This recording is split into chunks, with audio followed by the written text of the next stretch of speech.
नमस्कार, मैं हूं शांतनु श्रीवास्तव और आप देख रहे हैं INS 24 न्यूज।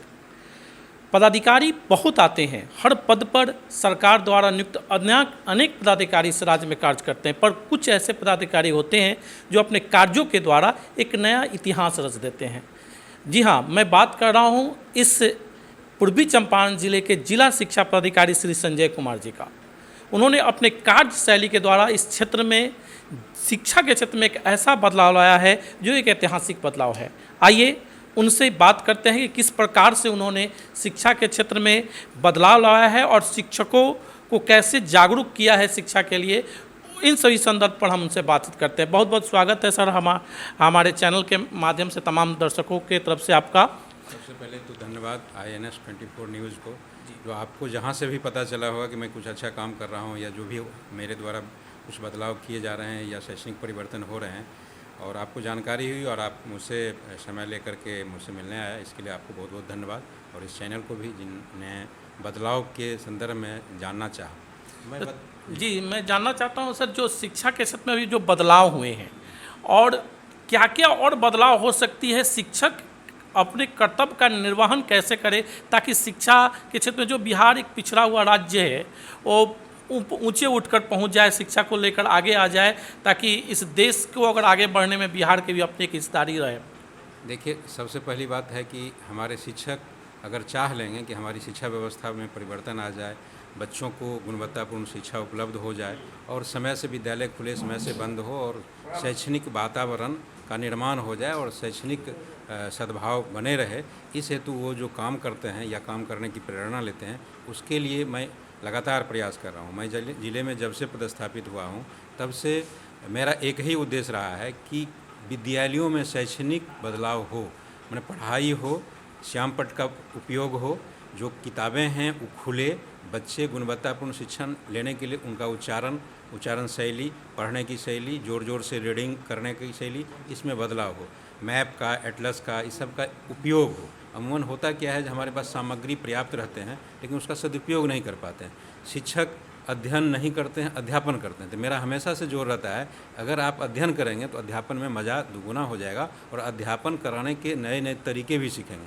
हमारे पास बिहार शिक्षा परियोजना परिषद के बहुत सारे मटेरियल बन पड़े हैं, जिसको देख करके समझ करके शिक्षक चाहेंगे तो एक अच्छा ट्रांजैक्शन क्लास में कर सकते हैं।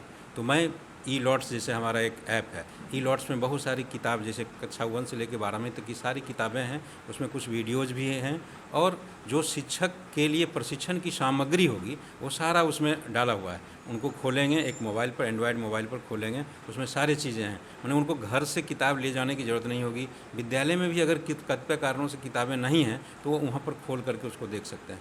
मैं प्रायः कहता हूँ कि map, Atlas, dictionary, globe, geometry box, इस सब का TLM के रूप में उपयोग करें और लोग कर भी रहे हैं।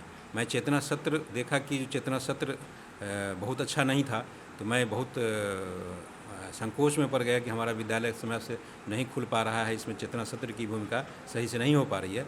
तो मैंने एक शैक्षणिक कोषांग का गठन किया और उसमें 12 शिक्षक को प्रतिनियुक्त किया और शैक्षणिक सामग्री बनाना प्रारंभ किया और 1 दिसंबर 2021 से लगातार मतलब व्हाट्सएप से, फेसबुक के माध्यम से शैक्षणिक सामग्री भेजना शुरू किया। यहाँ से ही प्रेरणा के जो प्रेरक प्रसंग होते हैं या जो प्रार्थना होता है, प्रार्थना को भी बदल करके एक सप्ताह ये प्रार्थना चला, बिहार राज्य की चला, किसी दूसरे सप्ताह में मतलब अन्य दूसरी प्रार्थना को लगा दिया और 5 वर्ड्स इंग्लिश के, हिंदी के, GS के क्वेश्चनायर और ख़ास करके भारत के प्रधानमंत्री कौन हैं, GK जनरल स्टडीज जो होता है, जो कि एक 5 क्लास के बच्चे को जानकारी होनी चाहिए, वो सारा चीज़ पैटर्न बना करके अखबार की भी जो प्रेरणादायी लेख होते हैं उसको लगा करके शिक्षकों के बीच दिया करते हैं। और इससे क्या हुआ है कि अब समय पर सभी शिक्षक कतारबद्ध होकर के और बच्चे ड्रेस में आने लगे हैं और एक अच्छा माहौल बना है। मैं ये नहीं कहूँगा कि 100% विद्यालयों में ऐसा हो पाता है,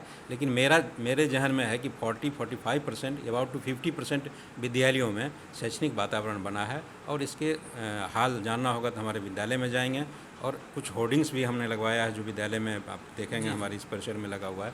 तो ये सब चीज़ मैं करा पाया हूँ और मुझे खुशी इस बात की है कि चंपारण की धरती पर जहाँ गांधी जी ने यहाँ पर बुनियादी विद्यालय खोला था और बहुत दिनों तक अपनी पत्नी के साथ बहुत सारा कार्य किया था, ऐसे धरती पर मेरा पहली पदस्थापन जिला शिक्षा पदाधिकारी के रूप में हुआ और मैं लगभग शैक्षणिक वातावरण अच्छा करने की ओर लगातार बढ़ रहा हूँ। और शिक्षकों में हर्ष का विषय है कि भाई ये पहले होना चाहिए था। अब तो बिहार में बहुत सारे जगह हमारी चीज़ों को, चूँकि मैं प्रत्येक दिन एक पेज शिक्षकों के लिए लिखता भी हूँ जी। और एक पुस्तक भी मेरी है, और मैं प्रत्येक दिन लिख करके वो व्हाट्सएप के माध्यम से, फेसबुक के माध्यम से शिक्षकों को मोटिवेट करता हूँ।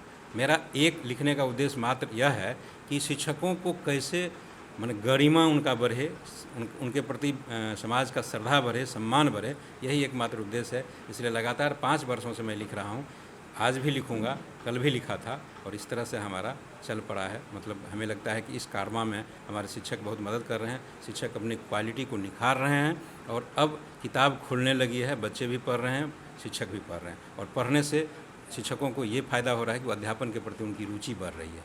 ये है सर, अंत में हम चाहते हैं कि इस ज़िले के तमाम अभिभावक और बच्चे और शिक्षकों को आप एक संदेश दें ताकि वो विद्यालय से जुड़ें, जो और अपने आप को लाभान्वित कर सकें, इसलिए उन अभिभावकों को खासकर। देखिए, मैं बताना चाहूँगा कि अभिभावक, कल ही मैं एक पोस्ट लिखा हूँ, उसमें मैंने चर्चा किया है कि सरिता माली का, और वह यूपी की रहने वाली थी। उसके पिता चले गए थे उनके पूरे परिवार के साथ बॉम्बे में। बॉम्बे में ट्रैफिक जो होता है वहाँ पर वो फूल बेचा करते थे, और लड़की भी फूल बेचा करती थी, और वहाँ से उसको लगा कि नहीं, हम अपनी ज़िंदगी बदल सकते हैं तो शिक्षा के माध्यम से ही। और उसने तैयारी करके 8वीं पास किया, 10वीं पास किया, फिर ट्यूशन पढ़ा करके आगे की शिक्षा ली, और JNU से हिंदी में PhD की। आज कैलिफोर्निया यूनिवर्सिटी में उन्हें कॉल आया है कि वहाँ से वो हिंदी साहित्य में PhD करें। तो ये होता है शिक्षा कैसे आगे बढ़ा जाता है। अभी आप कल के रिजल्ट देखे होंगे UPSC में, 4 लड़कियां पास आउट की हैं। यहीं मुजफ्फरपुर के विशाल नाम के लड़के हैं, वो उनकी गरीबी को देख करके आपको लगेगा कि कैसे पढ़ रहे होंगे, कैसे क्या होंगे। लेकिन जो आदमी जहाँ चाह वहाँ रहा, अगर सोच लिया कि हम पढ़ करके कुछ अच्छा करेंगे, तो मेरा मानना है कि अभिभावक को, अगर उन्हें मतलब कहीं से भी लगता है कि उनका बच्चा किसी भी जिस क्षेत्र में जाना चाहता होगा, खेल कूद में जा सकता है, ऑफिसर बन सकता है, इंजीनियर बन सकता है, डॉक्टर में, 10वीं तक में बच्चे में ये पता चल जाता है वो क्या रुचि रख रहा है। चित्रकार बन सकता है, नेता बन सकता है। जिस क्षेत्र में बच्चे को आनंद आवे, उस क्षेत्र की ओर अग्रतर कार्रवाई के लिए उनको जो भी बन पड़े उनको मदद करना चाहिए। समाज के अन्य लोगों को भी मदद करना चाहिए, और इससे क्या होगा कि जो प्रतिभावान छात्र होंगे वो उनका प्रतिभा निखर के सामने आएगा, और वो देश के लिए, राज्य के लिए, अपने ज़िले के लिए, अपने घर परिवार के लिए, अपने समाज के लिए काम करेंगे। बहुत बहुत धन्यवाद सर आपका, अपना बहुत ही कीमती समय निकाला। और आप जो हमारे दर्शक देख रहे हैं, निश्चित रूप से सर के विचारों को आप जानिए और जन जन तक इस वीडियो को आप पहुंचाएं, ताकि सर के विचारों के द्वारा प्रेरित होकर बच्चे, अभिभावक और शिक्षक प्रेरणा लें और इस शिक्षा के क्षेत्र में आगे आएँ, ताकि इस राज्य का शिक्षा व्यवस्था सुधर सके। बहुत बहुत धन्यवाद।